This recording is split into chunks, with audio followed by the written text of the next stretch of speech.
Hey Rick, Happy New Year. Happy New Year, Megan. It's already here, 2022. Can you believe it?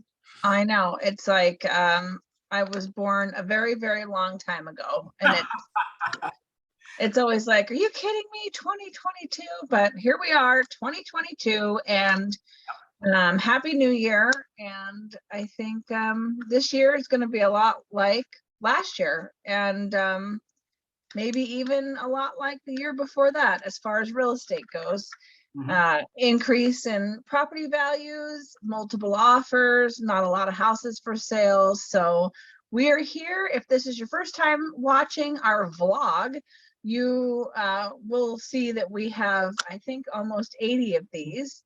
And now we're on iTunes and Spotify, and you can learn a lot by just listening. You could just play us in the background while you're driving and learn about how to get your offer accepted, and how to choose a realtor and what kind of loans are out there and any kind of helpful thing, because we want everyone to have a nice experience buying and selling property.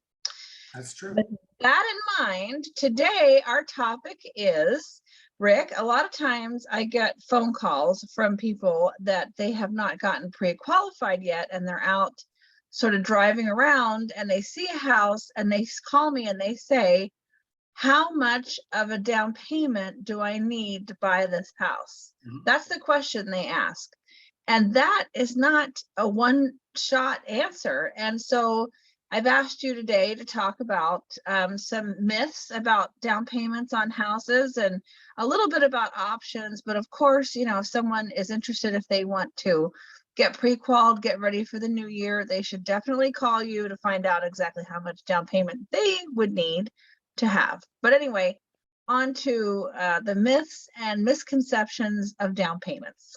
Yeah, cool. Yeah, thank you, Megan. It's all good stuff. I get that a lot on my side, and people have they think that a big down payment is required to buy a house. And certainly a big down payment is nice if you have it, but oftentimes I'll show a buyer the differences between this big of a down payment versus this big of a down payment. They go, why would I put a big down payment?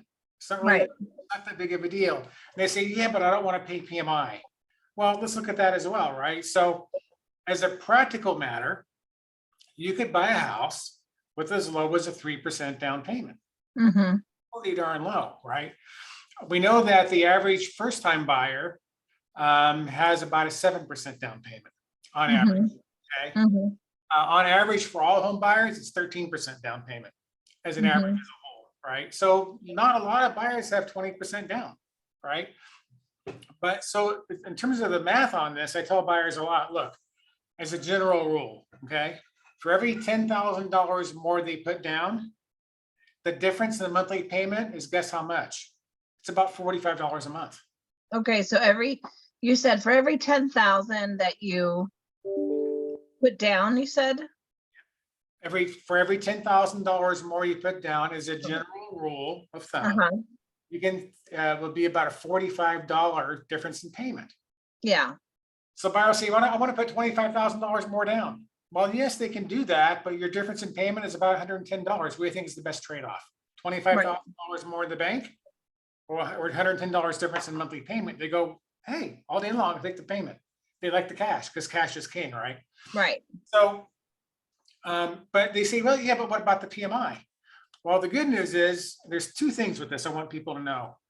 PMI is a good thing, because without PMI, you'd have to have what? You would have to have 20% down. Right. So without PMI, it's 20% down or nothing, right? With PMI, it gives the home buyers the ability to have that 3% down payment. So I'm gonna interrupt you really quick. So PMI is private mortgage insurance.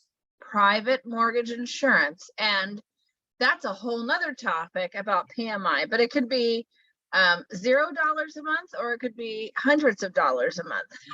So we'll talk about that a different time. Okay, go ahead. Different topic, but in a nutshell, the reason for PMI is to protect the lender from a certain percentage of loss in case of a default. Right. So as a general rule, the PMI cost for most home buyers is less than $100 a month.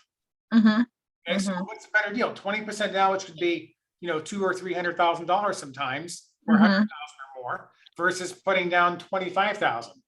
Right, Trade-off. By the way, PMI is not permanent. It's not forever. right. So we'll talk about this in another topic, but once a buyer gets to a certain percent of equity, they can apply to have that PMI removed without refinancing the house.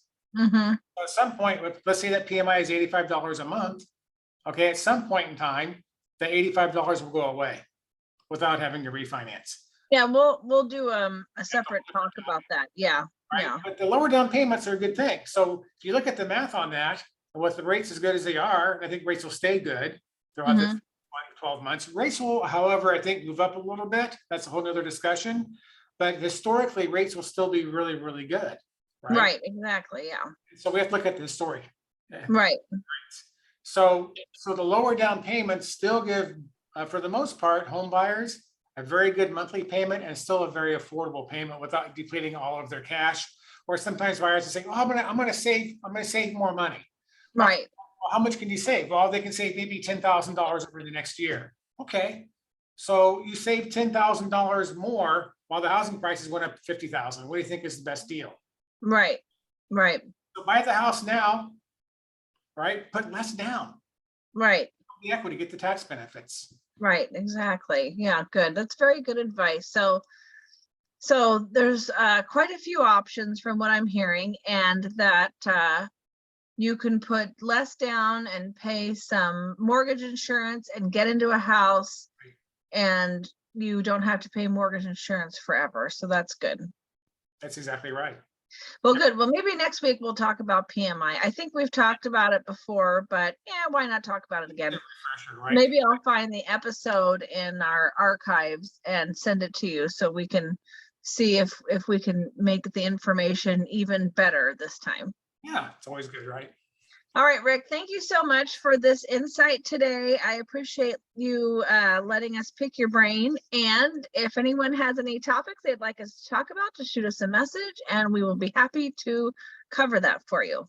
We can do that for sure. All right, Rick, cheers. Hey, thanks, Megan. Thank you.